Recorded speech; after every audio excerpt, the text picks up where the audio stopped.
கர்த்தருக்குள் அன்பானவர்களே, அனுதினமும் கிறிஸ்துவுடன் தியான வேளைக்கு உங்களை அன்புடன் அழைக்கிறோம். இன்றைய தியானத்திற்கான வேத வாசிப்பு நெகேமியா 6ஆம் அதிகாரம் வசனங்கள் 1 முதல் 16 வரை. தியானத்தின் தலைப்பு பொறுப்புகளை நிறைவேற்று. நான் அந்த வேலையை விட்டு உங்களிடத்திற்கு வருகிறதினால் அது மினக்கட்டு போவானேன். நெகேமியா 6ஆம் அதிகாரம் வசனம் 3. நாம் ஏதாவது திட்டம் போட்டால் அல்லது ஒரு பயணம் ஒழுங்கு செய்தால் அதை எப்படியாவது வெற்றியுடன் செய்ய முயற்சிப்போம் அல்லவா? வாய்ப்புகள் இல்லாவிட்டாலும் வாய்ப்புகளை நாமே ஏற்படுத்தியாவது அவற்றை நிறைவேற்றி விடுகிறோம். ஆனால் ஒரே வாஞ்சையோடு நல்ல பங்காகிய தேவன் அருளிய வார்த்தையை தெரிந்து கொண்டு அதன்படி வாழ முற்படும்போது பல தடவைகள் நாம் தோற்றுப்போவது ஏன்? இனிமேல் கட்டாயம் 1 மணி நேரம் ஜெபிக்க வேண்டும், வேதம் வாசித்து தியானித்து எழுதி வைக்க வேண்டும் என்று எப்போது தீர்மானம் செய்கிறோமோ அன்றைக்கென்று பலவித தடைகள் வரும். ஒரு நாளும் வராத உறவினர்கள், நண்பர்கள் வருவார்கள். தவிர்க்க முடியாத தொலைபேசி அழைப்பு வரும். அல்லாவிட்டால் தாங்க முடியாத தூக்கமாவது வரும். இது அநேகருடைய அனுபவம்.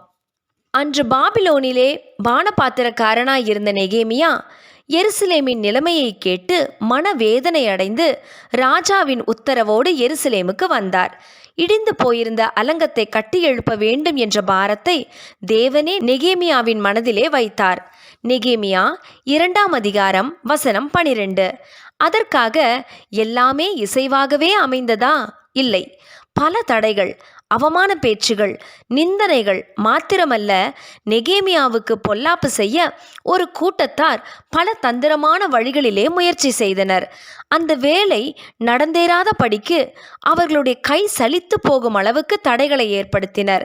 மாத்திரமல்ல, தீர்க்கதரிசிகளை அனுப்பி தேவன் சொன்னதாக கூறி பல தீய ஆலோசனைகளை கூட சொன்னார்கள்.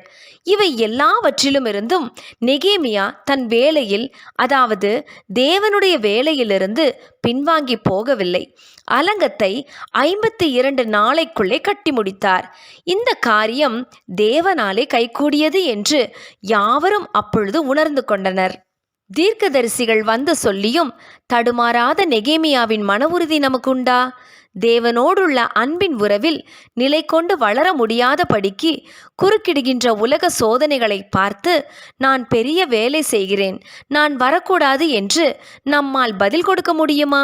தேவன் நமக்கு தந்த பொறுப்புகளை தவிர நமக்கு வேறே முக்கியம் ஏது?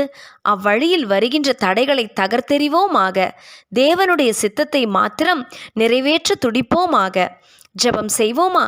கர்த்தாவே, நீர் என்னை நம்பி தருகின்ற பொறுப்புகளை நிறைவேற்றுவதில் வருகின்ற தடைகளை மேற்கொள்ள பலன் தாரும்.